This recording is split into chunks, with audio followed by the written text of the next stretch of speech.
When I started watching this series, I couldn't imagine liking it. But oh boy, was I wrong. Hello everyone, welcome to the channel. Here we review and highlight content featuring female lead characters. All about women, all made for or by women. If you like what you see, please hit the subscribe button. Prime Video has just released its new animated series, Hazbin Hotel. The story is about Charlie Morningstar, the daughter of Lucifer Morningstar, a fallen angel who was banished from heaven and sent to reign in the kingdom of hell. Charlie wants to find a non-violent alternative to the problem of overpopulation in hell. Because a long time ago, to limit the overpopulation of hell, Adam and his henchmen resorted to organising a terrible purge every year, which decimated a large part of the population. So, Charlie decides to open a rehabilitation hotel that will offer demons a chance of redemption. When I started watching this series, I couldn't imagine liking it, but oh boy, was I wrong. Let me tell you why. The series was created by Vivienne Medrano.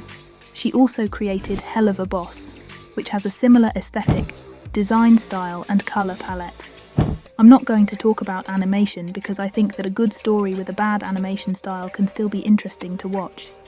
In Hazbin Hotel, the aesthetic, the drawing style and the colour palette are very appropriate as our characters are in hell. So everything looks warmer and has to be dark and reddish. This colour choice and aesthetic is further reinforced in episode 6, where Charlie and Vaggie are in heaven. The colours there are very pastel, whitish, yellowish and purplish. This highlights the differences between the two parts. It's really well thought out and well done. If this is a drawing style you like, you will be happy. But the aesthetic of the series is only one of the things you'll love. One of the biggest things you'll like will be the characters. They're very relatable, and you can't help but get attached to them in their quest to become better people.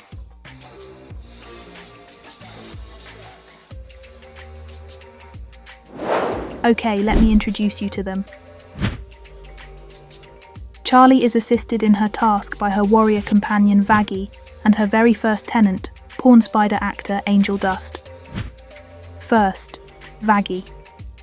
She loves Charlie so very much and wants to do everything she can to make her happy, not least because Charlie is the only person who ever really loved her for who she is, and she doesn't want to lose her. Their relationship is sweet and kind, and it's easy to love them. Then we have Angel Dust, a very funny, straightforward and deeply lonely character. He knows who he is and takes responsibility for his choices and their consequences. He wants to free himself from his chains but knows perfectly well that they are the product of his bad choices. So he tries to make better choices, but not without sometimes letting himself fall back into his vices. I really like this character. The three are joined by a powerful entity with obscure motives. Alastor, the radio demon. Alastor enlists the services of two other employees. The miniature Cyclops Nifty, a manic maid obsessed with bad boys, and the winged feline Husk, a taciturn alcoholic barman. All the characters are very interesting to follow in their own respective and collective journeys. They all have their own problems that add to those of the group, and they all share a common desire. They all want to be part of something. Charlie herself isn't the most exciting character. However, her determination to change things and create a safe place for everyone who wants to change in hell helps to refocus this small group of demons who sometimes struggle to make the right choices. Which brings me to my next point. What is it that keeps us watching?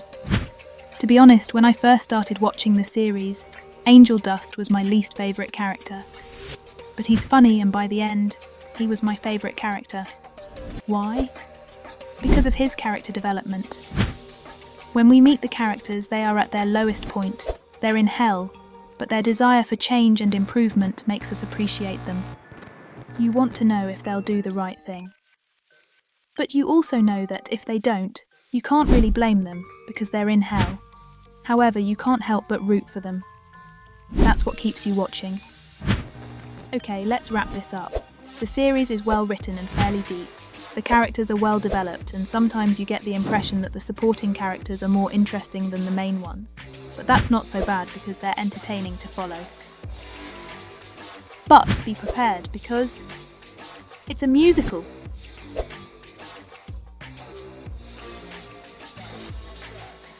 Hazbin Hotel is available to stream on Prime Video.